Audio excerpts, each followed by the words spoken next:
Hi, my name is Dr. Sophie and today I'm going to talk to you about crow's feet lines. Why do we actually come up with all of these horrible names for our wrinkles and bits of our body? You know, bingo wings, crow's feet lines, saddlebags. None of it's particularly nice, is it? But crow's feet lines refer to the lines around our eyes when we smile. And for some people, they're a line they like because they tell a story of happiness. They're associated with your smile. But for other people, it's something they do want to do something about.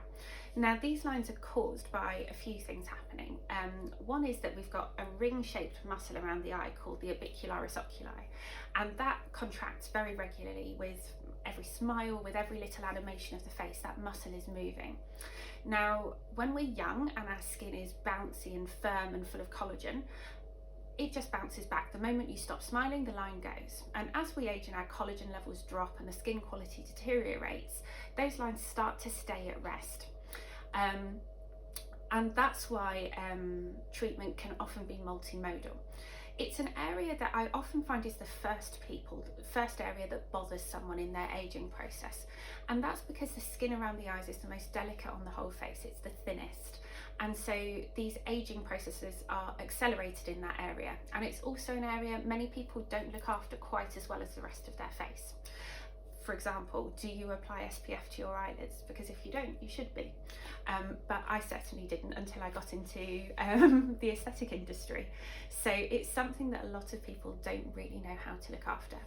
Now, Botox is one of the best treatments you can use for this area. It's fabulous because it relaxes a muscle. So if a line is caused by repetitive muscle movement, Botox is one of my top treatments.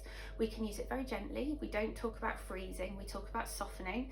And I have Botox here, but whenever I smile, it doesn't look like I've had Botox. I don't have any weird creases that form or weird hollowness that forms. It's important to be in the hands of an expert practitioner who can really make sure it's going to do what you need it to. Fillers can also form an important part of treating the crow's feet lines because part of this aging process is also to do with structure. So we might have a cheekbone that's deflated a little bit. We might have some volume loss around the side of the eye, all of which mean that your tissues aren't as supported as they used to be. And by using some gentle filler, we can restore some tension and make the lines softer. Another great treatment is something called Viscoderm Hydra Booster. And this is a treatment that's somewhere between fillers and Profilo. And we inject tiny, tiny dots of it within the skin, and it will stretch the lines out rather than plumping them up. So we have to be very delicate, very precise. And because it is around the eye and there are lots and lots of tiny blood vessels, the bruising risk is higher than in other areas of the face. But if you've got those static lines around the eye that are really bothering you, it can be a great one to consider. Now, there are also some great technology treatments like using Tixel or fractional radio frequency around the eyes that can really help to gently resurface across a course of treatments and provide some improvement to the skin texture. And never skip an eye cream.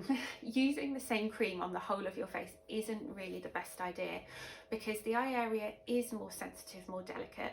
And if that product is too much for it, you'll get redness, irritation and reactions.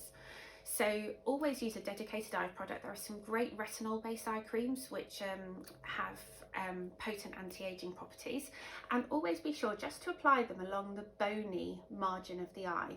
From there, the product will run. You don't need to go right up to the lash line with it to get results at the lash line. It will work all over. So there's my top tips.